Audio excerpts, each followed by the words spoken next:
ហាងរហួនដូចជាយំអ្វីលោកពុកវាយកូនវល់សុទ្ធលោបញ្ចូលតែជោគជ័យ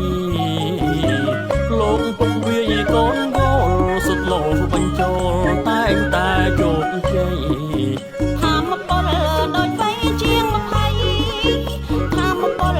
ដូចໄປជាង20ចំណែកថ្មីដៃអ្នកអាជីពសុំខ្មាំងធ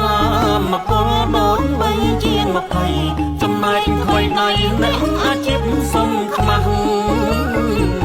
ប្រភេទកីឡាក្រវិញយាសាពុកលេងល្អណាស់ប្រភេទកីឡាក្រវិញយាសាពុកលេងល្អណាស់វាកូនគោលបាល់ទាត់បាល់ទេះ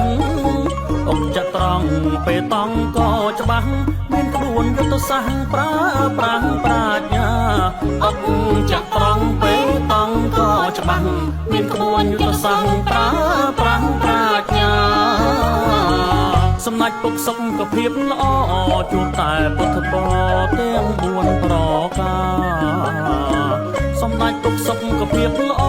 ជួបតែពុទ្ធបរិសទាំង4ប្រការព្រះជន្មា